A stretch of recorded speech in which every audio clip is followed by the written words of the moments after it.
Welcome back to Body Talk with Becks. This week I have the opportunity of interviewing Cheyenne. She is in Oklahoma and she is a roller derby girl, which I think is a really interesting. And she was born with bladder exstrophy, and it was really cool to talk to her and see how it's affected her life and in a very different way. So let's just jump in and hear from her.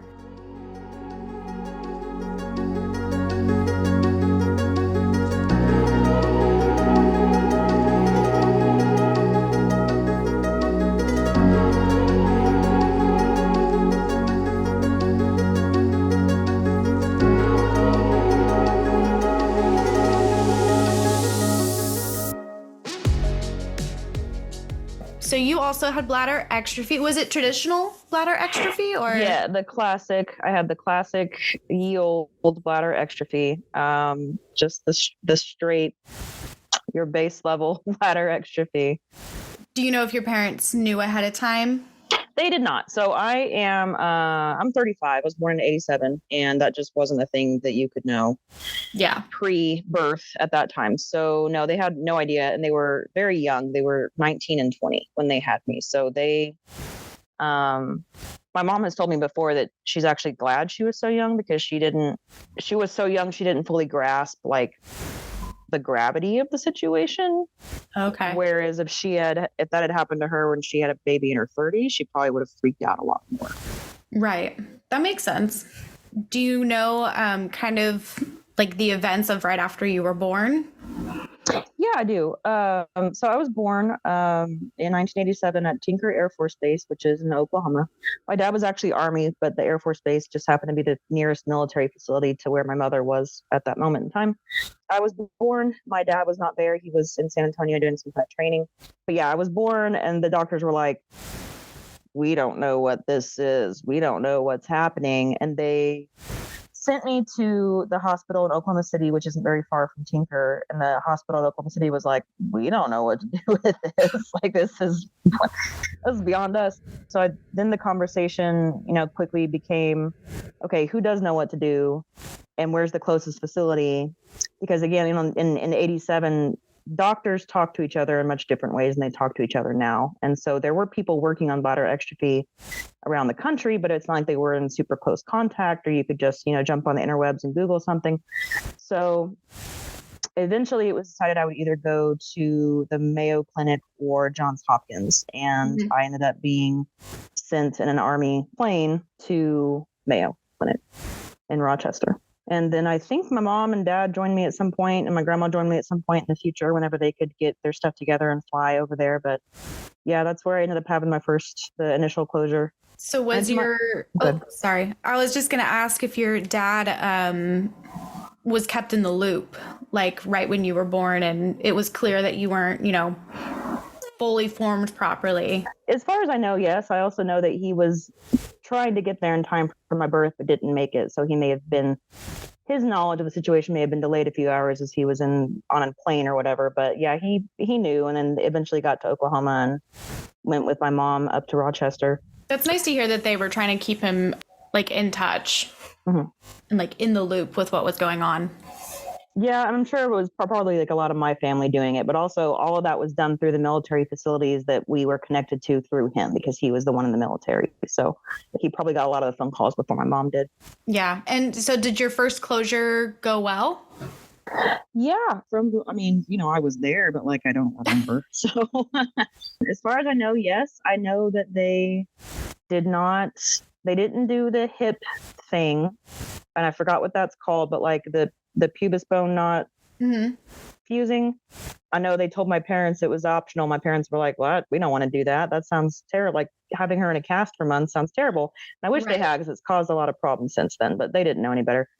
Otherwise, it was fine. I just continued to leak, and I didn't have any control at all until I was 5, and I had the second, I forget what that one's called, but the second round that kids at that time would have to actually have control over their bladder before I went to school.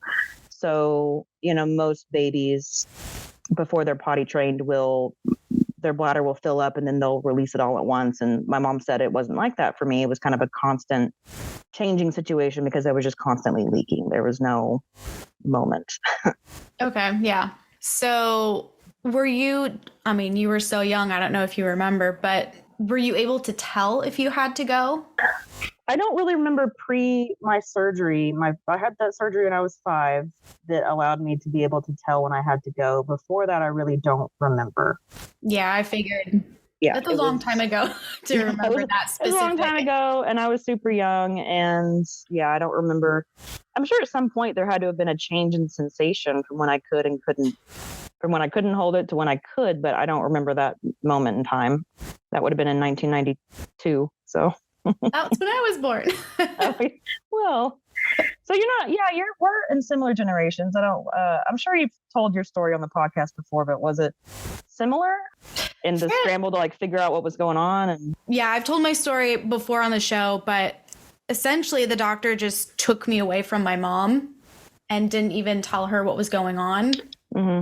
And she saw through an open door that the doctor was literally comparing me to like a textbook, trying to figure out what was wrong. Mm-hmm. And then I had to be taken to a different hospital as well. I was taken down to Stanford. Okay. But yeah, I think they were trying not to alarm her, but I don't think they initially knew what was happening either. And she told me that they couldn't initially tell her whether I was male or female because there was just so much happening. Yeah. And she said that was the thing that really scared her. It was like, well, it must be messed up if they can't even tell such a basic thing. Mine was the same way. They said they weren't sure and they had to double check. Yeah. I'm sure that's a good thing for a 19-year-old mom to hear is like, we can't tell you I don't know if it's a girl or a boy. Yikes. Yeah. Like, one would think that would be a pretty easy thing to tell. Yeah. And then she told me years and years later, like something that always made me kind of sad, which was, I asked her what all this was like, and she told me, and then one of the things she told me is that one of the hardest parts was when she first came home from the hospital before she went to the Mayo Clinic to meet up with me, because she didn't have a baby. And everybody else, when they come home from the hospital, they have a baby. And everyone comes over and you get to say, hey, this is my baby. This is the baby. I made this baby. Look at my beautiful baby. And she couldn't do that. And that made her sad. Oh, yeah. I can't imagine that feeling, being sent home without the baby that you went to the hospital to. Yeah. I mean, and those are such a formative time to create that bond between the baby and the mom too. Mm-hmm. My grandma ended up being the first person to arrive at the Mayo Clinic. So she always had a nice little story for me where it was like, the first 12 hours or whatever it was, I don't remember, the first 24 hours, it was just you and me. Because she was the first one to be able to get the flight to get there. So she likes to think that she would always say that she and I bonded first, that I was her real daughter. Doll. She was my real mom. It's like, all right, grandma. That's cute. Yeah, it's cute. Well, do you want to just walk us through maybe chronologically everything that you've had to deal with? Oh, yeah. Oh, boy. All right. I know it's an undertaking, but... Yeah, it is. So I had my closure when I was 5, and then I had a couple of related issues between that age and about age 13. Like I had a couple of bladder stone problems. I had a couple of surgeries specifically for improving the appearance of the scar tissue. I think I had one when I was 7 or 8, and one again when I was 13. All of this was done in military hospitals or military facilities because my dad was military, and we got through TRICARE. We got everything essentially for free. But that was a double-edged sword because we moved around a ton. I didn't have a primary person who had all of my records and knew all of my background. We had a lot of records get lost when I was an adult, and I tried to find records of the military. They just didn't have them anymore. Whatever happened to them, they vanished.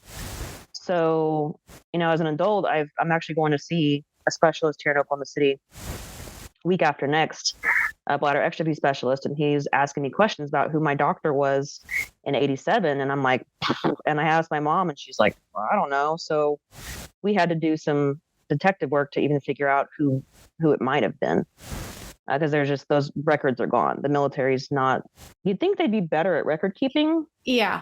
Maybe they are now that there's like computers and stuff. But in '87, when it was all files, and the hospital I was born at, it's like no longer. It's a different kind of hospital now. Like all those records just vanished. Anyway, I am pretty lucky in the sense that I've always been able to control my bladder, and I've only really had problems when I had a lot of urgency, like if I have to go and there's nowhere, 30 minutes goes by and there's nowhere to go, that's a problem. And nighttime, if I drink too much liquid at night, that's kind of a problem. But generally, I'm dry. I had some issues at night until I was maybe 10, but that's mostly cleared up. I've never had to do like a catheter or the stoma route or anything like that. So I've been very lucky, I think, in that regard. One problem I did start to have in my 20s, my pelvic floor failed. Oh. So that's something that apparently, just based on people I've talked to and like Facebook groups that I'm part of, that's not something that happens to every woman that has bladder exstrophy. I have no idea how common it really is. But basically, when I was 23, 24, my pelvic floor started to fail and my uterus started sinking lower and lower and lower until eventually it was out of my body. Partially out of my body, and then to a point where it was like a situation down there. So that I've had to deal with for the last decade or so. I had 3 different surgeries.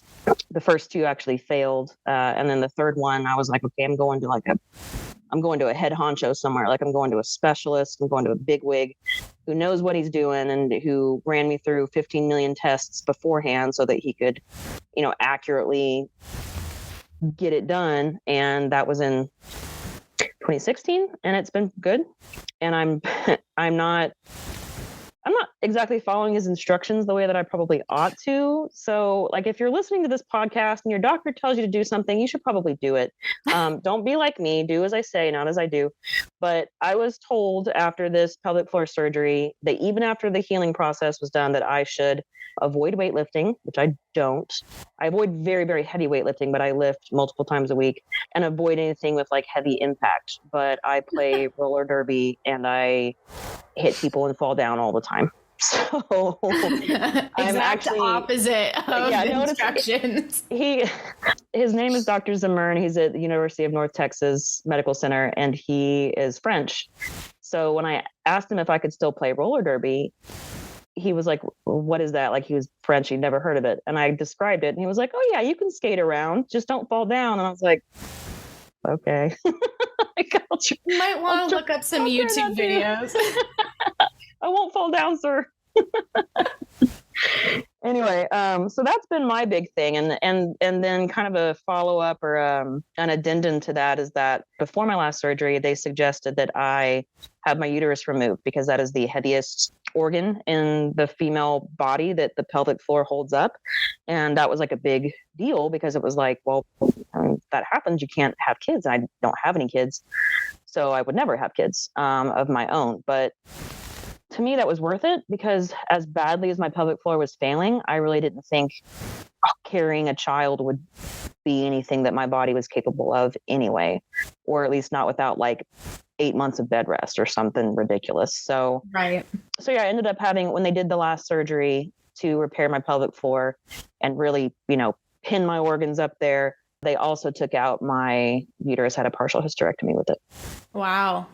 And that seems uncommon. Like I said before, I'm in these, some of these forums on Facebook and whatnot, and a lot of the women seem to have kids, and they might say, their pelvic floor isn't amazing, but not anything on the order of, your organs falling out of you when you're in your 20s before you've ever even had children. So right. I guess that was the drawback. I won the bladder lottery, but lost the pelvic floor lottery with bladder exstrophy. Yeah, this is the first interview that I've had that's even been an issue. Yeah. I know it's something that happens to women, just, normal women of healthy bodies as they get older. Those, muscles deteriorate, especially if you've had a lot of kids. Like, it's not an unheard of thing to happen in the general population. So right. I'm kind of surprised it doesn't happen more to women with bladder exstrophy. I'm sure that there's some malformation of the muscles down there that doesn't help, I have to assume. And then there's the whole problem of your bone not connecting, your pubic bone not connecting. which is the thing the kind of base that holds your pelvic floor. So if you got muscles that aren't fully formed and you have no bone base there, to me, it seems like only a matter of time, but maybe I just got unlucky in that department, Right. Everything just aligned perfectly for. Yep. Wow. You don't have to answer if you don't want to, but how do you feel about not being able to have kids? I have like 9 siblings and they're all younger, so I'm okay with it. I feel like I've spent a lot of time around children, being the oldest of 9, and it makes me sad sometimes, but I also know that if I really wanted to, I could adopt. There are options out there. Right. Yeah. Or I could just wait around for my siblings to start having kids and be world's greatest aunts. So it doesn't really bother me all that much, honestly. That's good. Yeah. I think what worried me initially was like, because I wasn't married, when I had that surgery, I wasn't even in a long-term relationship. And I was like, well, what if that cuts down like my dating pool, right? Of like guys who not only, it's like just not even an option, not even on the table for children. But I'm in a relationship now with, a man who is understanding, and we have decided that if we ever want to have kids together, we'll adopt, and that'll be absolutely fine. That's important, finding a partner who's understanding with all the medical stuff. Yeah. Yeah. Yeah, that was something I was super worried about when I was young, and it turns out that maybe I'm just a good picker. I don't know, but the 2 or 3 long-term relationships I've been in, they've been, those particular men in that avenue have been great. So sounds like you're a good picker then. Did any of your medical stuff wind up affecting school and kind of being able to attend and, I don't know, hobbies and things like that growing up? No, not really. I pretty much did what I wanted. I can only really remember like here and there the couple of surgeries I had as a kid. But even then, those surgeries were scheduled during the summer or during Christmas break. I always kind of avoided jumping on a trampoline because that just wasn't pleasant.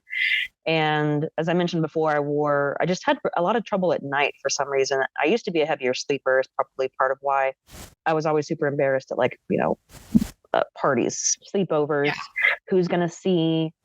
In like 5th grade, I slept over at a friend's house and admitted to him that I wore pull-ups, and he told the whole school. Or the whole grade. So it was stuff like that I was always super afraid of. But that was one benefit where moving around a lot and being military came in handy, because he told the whole school. And then the next year I was at a different school in a different state. So screw him. So it didn't really matter. Yeah. Did not matter. It was a bummer at the time and really sad. It made me very guarded, even more guarded than I already was. But right. Ultimately, it wasn't like it followed me until my senior year or anything. So. Right. Did that make you not really want to tell people about anything that you were going through? I would tell people, but I would tell people like a surface story. You know what I mean? Yeah. Like the little trickly details, just enough of like, oh, my bladder's on the outside of my body when I was born. Oh, and as a result, I have to go to the bathroom a lot. Like, that's really it.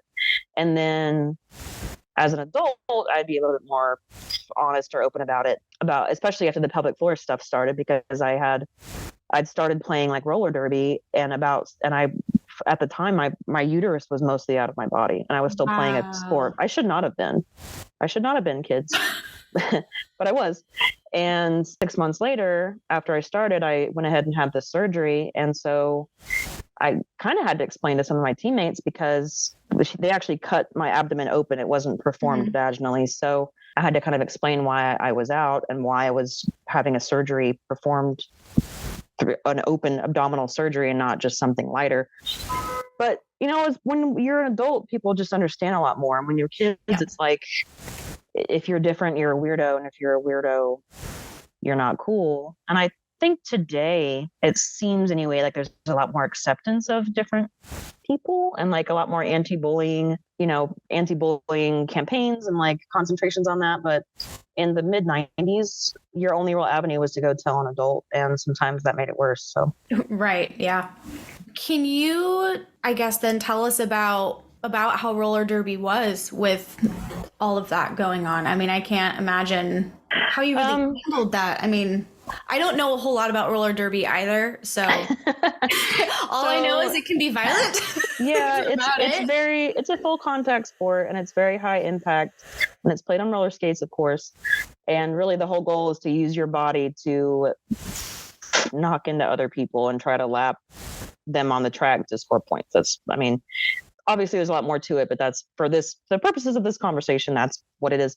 And so, yeah, I was always really scared that I was going to fall onto someone's skate in such a way that it hurt, damaged, my uterus, because it was like, you could touch it. Like it was, and I was terrified to tell anybody because, again, there's all these, I'm sure there's these stigmas on certain kinds of diseases and certain kinds of illnesses, especially when they pertain to urinary tracts, anything to do with the rectum, or anything to do anything under the belt is generally what I say has some sort of stigma around it.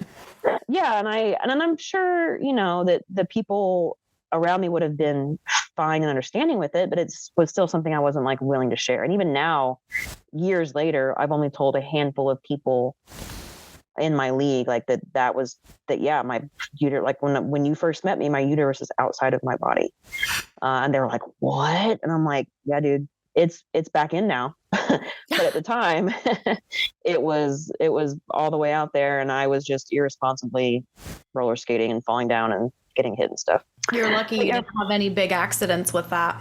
I really kind of am. And then I took off for maybe 12 weeks after my surgery to make sure it was fully healed, because I was really afraid I was going to fall and, knock something loose, which is entirely possible. My surgeon warned me. He was like, even if this goes perfectly, the human body stretches, it ages, it changes. You may do everything perfectly. I may do everything perfectly. And we still may need to do this again in 10 years because of just natural stretching and aging. So the fact that I've been able to go the last 6 or 7 years playing 2 or 3 days a week, minus the pandemic time period, and not have anything break, I think you did a pretty good job. Yeah. Did you have to do, or did you not necessarily have to, but did you do anything extra to try to hold the uterus in place while you were playing? It was just, there was nothing I could do. It was just out. There are devices that you can put in your vagina, but they mostly rely on you having that pubis symphysis for the device to rest on. And without that, there was nothing I could do. It was just out. Gotcha. Okay. So, wow. Yeah. That's nuts. Yeah. Yeah.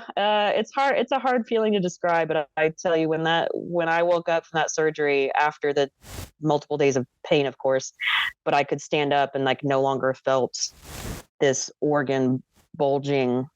Wow. And it just felt normal again. I was like, oh my God, I kind of forgot what it felt like. When I'm laying in bed, I could, it would go back in my body, but I'd forgotten what it felt like to just stand up and have it feel like a normal situation. Well, you get used to it, being in the wrong spot, essentially. Yeah. Wow. Or have you had any other challenges with roller derby in terms of your health, or outside of bladder exstrophy, generally, or just with bladder exstrophy? Both, I guess. I'm just curious if that's really the biggest challenge that you've had, or if you've worried about, some people with bladder exstrophy, avoid contact in case their bladder ruptures or something. Oh, I see what you mean. Yeah,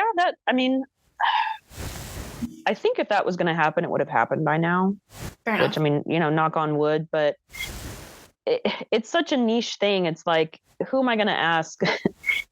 Can women with bladder exstrophy play roller derby? That's just such a specific scenario that there was no good answer for it, other than, hey, probably don't fall down a lot. But I don't know. That's just part of life. But yeah, I've never worried about bladder rupturing. I haven't worried about getting hit and peeing a little bit. And there's women on my team that have that problem because they've had kids, and I actually don't have that problem. Really? Yeah. I will say, when I have to go, there's a difference between stress leakage and urgency leakage, I think.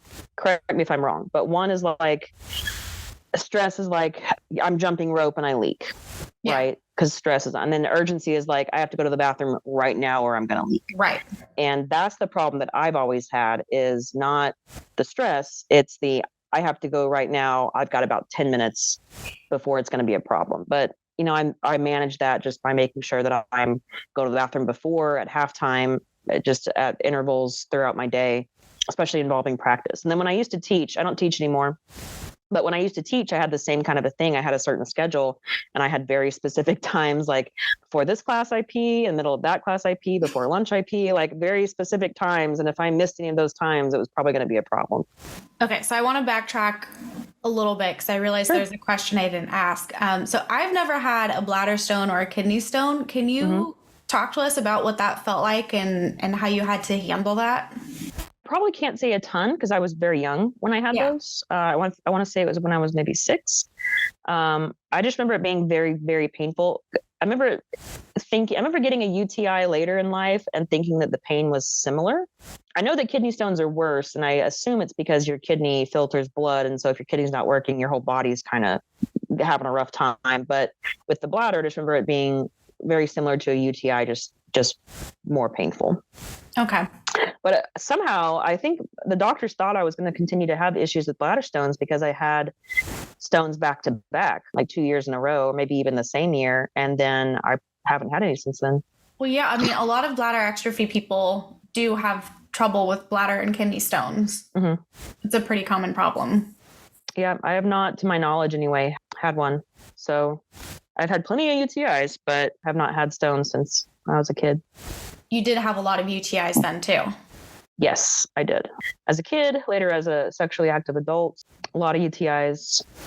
One thing that helped was taking like a preventative antibiotic, like post-sexual relations. That helped quite a bit.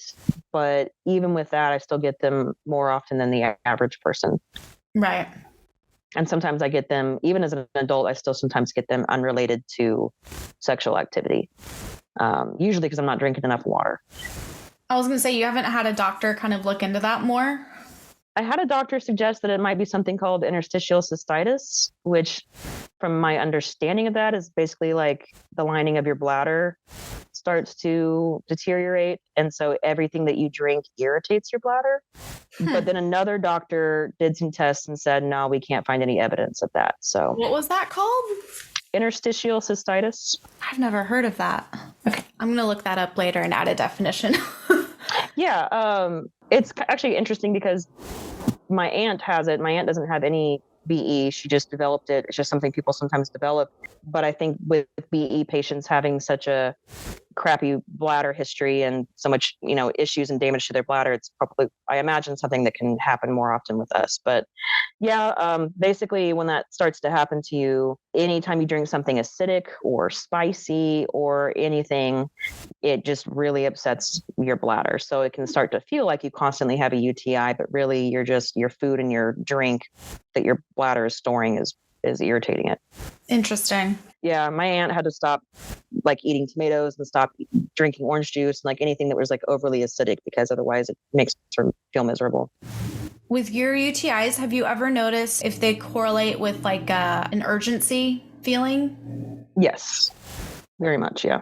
I wonder if it's because this is what I had. It was a deflux issue where it was backing back up into the kidneys. Okay. And then that causes the UTI because it's, bringing the bacteria backwards through the body instead of moving through. Yeah, that's Go ahead. Sorry. No, I was just saying I've a lot of the girls that have been on the show have had the same problem. I am going, like I mentioned before, I'm going to see a specialist here in the city in a couple of weeks because the last 6 months or so I've had more UTIs than I probably had in like 5 years. I don't know why. Like there's no obvious reason. Nothing's really changed in my life. So and the first thing that he asked for was an ultrasound of my kidneys. And I'm wondering if it was to pick up on something like that, or I don't know what other tests he's going to do, but. Yeah. Did he have you do the ultrasound of your kidneys when you were full, when your bladder's full? Yes. As well? Yeah. Okay. Mm-hmm. Probably because that's what they used to do with me for ultrasounds, for checking that is they check when you're full. And then after you've gone to the bathroom, they check again to see where everything's at. Yeah, but I had chronic UTIs as a kid. Mm-hmm. It was always because of that. Well, I have not seen. I mean, I saw a doctor for the pelvic floor stuff, but I have not seen a doctor for anything bladder exstrophy related, other than the occasional UTI in 15 years. Yeah, I mean, if you're not having problems, Right. But I also know that as a responsible adult, I probably should get things like my kidneys checked or other things just occasionally checked because of my history. I just don't think about it, and then I don't think about it, and then years pass. There was a big chunk of my 20s where I didn't have health insurance, so it didn't really matter that I Oh my should have gosh. gone to see a doctor because I just didn't have health insurance. I finally got it so I could have the surgeries, the pelvic floor surgeries, but yeah, so this is me trying to be a responsible 35-year-old woman and go see a doctor whose name I've forgotten, but he's a specialist. It's not easy to be an adult and be responsible, I mean. Yeah, especially the routine things where it's like there's something wrong with me. So do I really need to take an afternoon off and drive all the way here and do that and pay for this test? Like, is it really something you need? But it is. It is something that you should do. If you don't go and then something goes wrong, you'd be kicking yourself later. Right. So yeah, and I had never had any kidney issues. So now it had never occurred to me to even get them checked for anything. So I'm glad that that is something that occurred to him. Yeah, definitely. Well, I mean, that shows that he really is a specialist and knows what he's looking at too. Mm-hmm. And then I'm curious, do you know if your doctors through the military, if any of them were specialists at all? No, the military pretty much just sends you wherever's cheapest. So Gotcha. there were probably times where I should have had a specialist and didn't, and that's a bummer. But like I mentioned, the first couple of doctors, like the initial closure and then the surgery at the age of 5 to make me continent, those I think were done by specialists. But the other things, the bladder stones, the plastic surgery, scar tissue improvement stuff, I think that was just done by nearby Army hospitals. Gotcha. Did those surgeries help, by the way, with the scars? Yes and no. One, like I had like a medium-sized scar, and then one surgery like widened the scar up here but narrowed it down here, and I was like, well, that's a wash because you didn't make it go away. You made it go away here, but worse here. And then one of them actually gave me a belly button, like basically created a scar where my belly button should be. And from far away, it does kind of resemble, it looks like an indent in my stomach. It kind of looks like a belly button. It's not until you get close up when you realize there's no depth to it. It's just sort of a scar. Gotcha. But so that was pretty cool. But nothing south of there really changed. So Wouldn't do again if you had the option.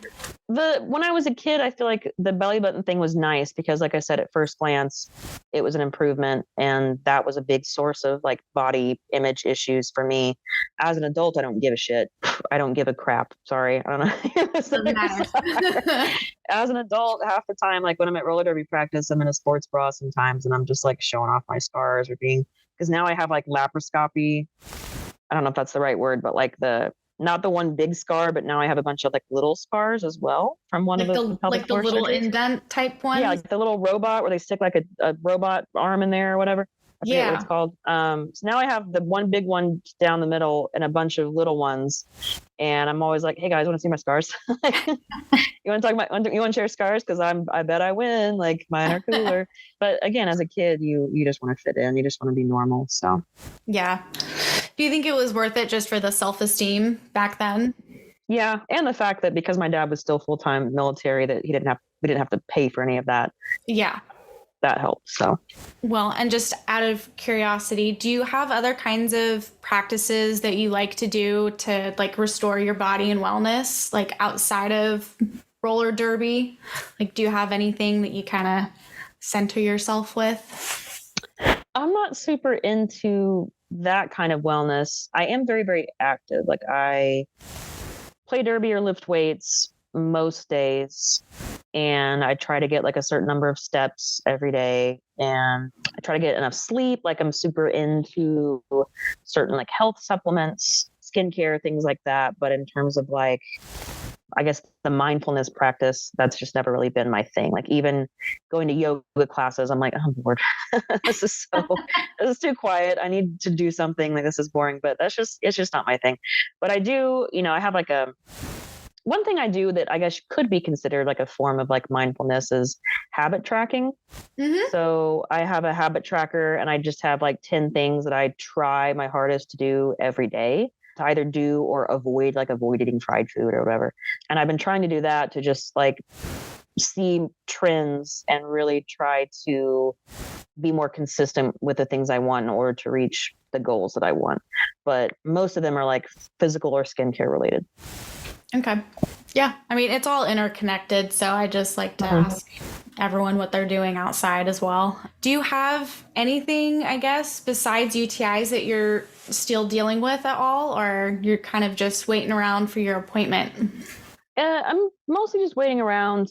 The UTI and like this, the general presence and increase of pain and urgency that's kind of been off and on is really making me wonder if there's something else going on that's not a UTI, because I've been in to see the doctor a couple times and one or two times it was a UTI. And then one or two times she was like, oh, I can't find any evidence of a UTI. And I'm like, well, it feels like I have a UTI, lady. Like what's happening? So that's kind of what spurred that. But other than those, my only other big concern right now is worrying that my pelvic floor is going to fail again, which I've kind of come to accept that that's a probability. And then just making sure when I travel with other people, especially, that I am watching my fluid intake and not having nighttime issues. And I'm sure people that I travel with would be understanding, but it's still a situation I would rather avoid. Oh, yeah. I did one time. Do you want to hear a story? Always. Yes. I was on a derby trip and we went to a beach area and I stayed a couple extra days with a couple of my league mates to go to the beach after the tournament or wherever we were doing was over. We rented a car and we were driving to the coast and I was driving and I had to pee really badly. And we kept just driving past residential area after residential area. And I was like, y'all, I'm going to pee in these people's front yard. You don't understand how badly I have to go. I can't do it much more. We finally get to the beach area and I swing the car around and throw it in park and get out and like half sprint to the public bathrooms.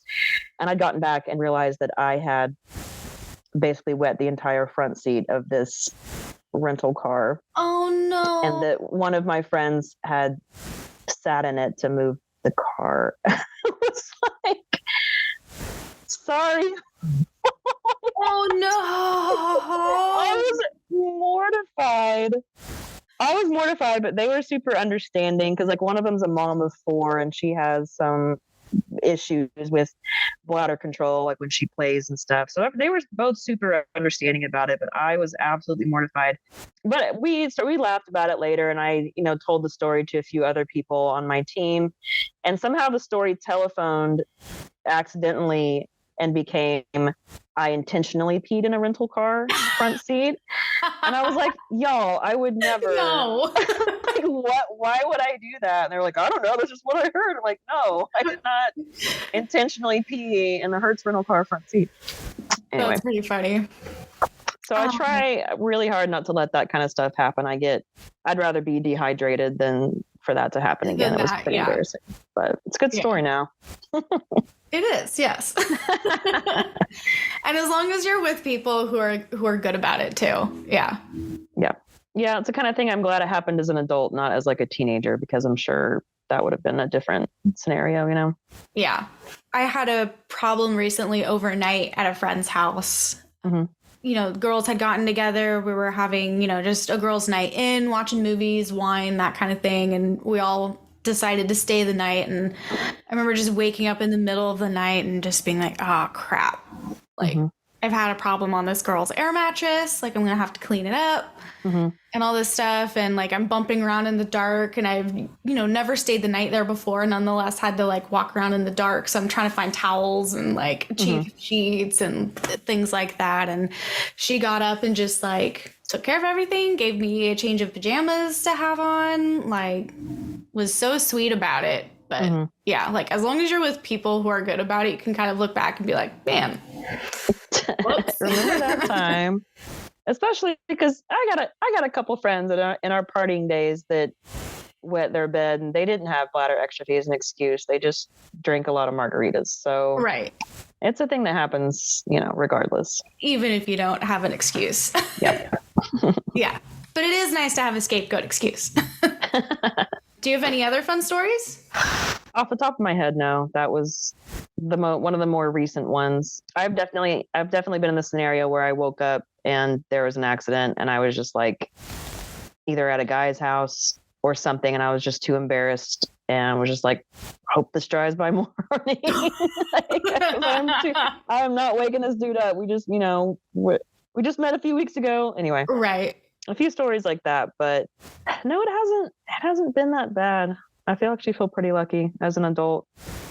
I've learned to manage everything and not dehydrate myself too badly most of the time. So yeah, there is that fine line of like staying just hydrated enough, but also like not setting yourself up to fail overnight. Yeah. So if you met, let's say, a kid that has bladder exstrophy and they wanted to go into roller derby, what would you tell them? I would probably I'd probably have them talk to their doctor about it, because not, as we've just discovered, not every bladder exstrophy case is the same. So they may have something where every time they get hit in that area, they leak or they risk damage to their bladder or something like that. So I would probably tell them to make sure that they are physically able to do that it's safe. And as soon as that is as confirmed as it can be, or at least as low risk as it can be, I would say have fun, don't hold back. Don't use it as an excuse to hold back. Like if everything is okay and you can mitigate any problems or you can minimize any issues, like, I don't know, I see a lot of people that use various ailments or whatever to kind of excuse not trying their best at practice or not coming as much as they could. And it's like, is that, you have to kind of ask yourself the question, like, is there really a reason that I don't want to do this? Like, or is there really a reason I can't do this? Or is it that I don't want to do this? So that would probably be the other thing, is like, don't force that limit upon yourself if it doesn't need to be there. Would you advise that they tell any of their teammates? Yeah. I think there would have been fewer issues or questions with the rental car situation if more people knew about my problem, and also probably fewer people that believed I did it on purpose. But yeah, I would probably maybe not, like announce it, but just make it like a known thing. Everyone knows that at halftime you're not going to find me because I got to go wait in the line for the bathroom. Like that's just a thing I have to do. So yeah, I would tell people as the need arises.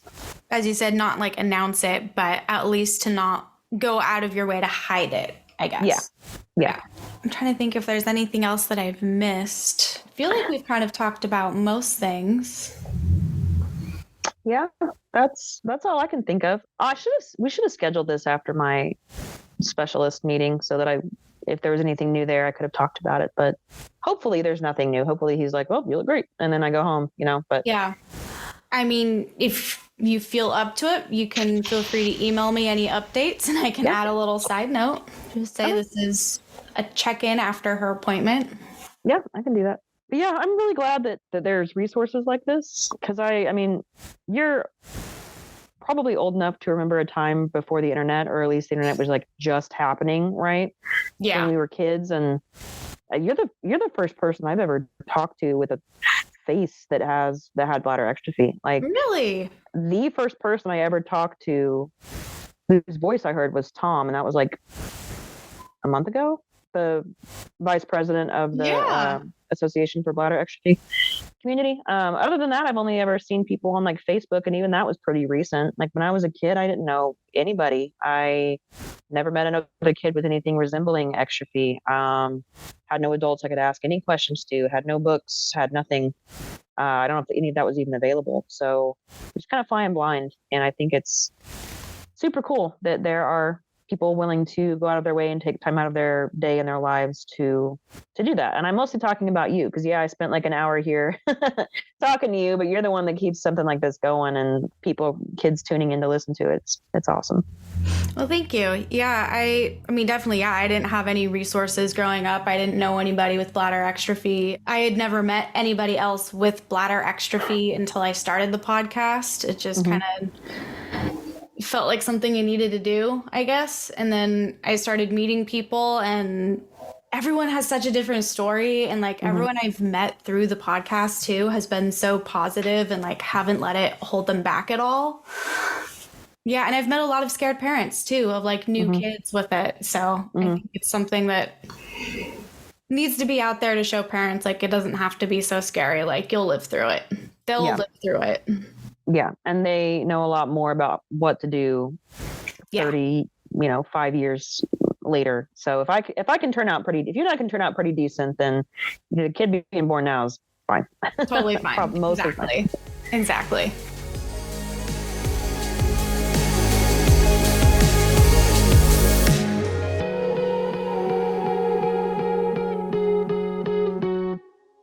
Thank you for listening to this week's episode of Body Talk with Becks. I hope you enjoyed meeting and talking to Cheyenne as much as I did, and leave me a review. Also hit the subscribe button wherever it is that you're listening to this podcast at. If you have any questions for me, please feel free to send them my way. Don't forget, I am stockpiling any questions for another Ask Me Anything episode. And if you want to further support this podcast, please join me on Patreon. Lastly, if you would like to share your story or know someone who would, I can be contacted through my website, www.bodytalkwithbecks.com, or on social media. Thank you so much for listening.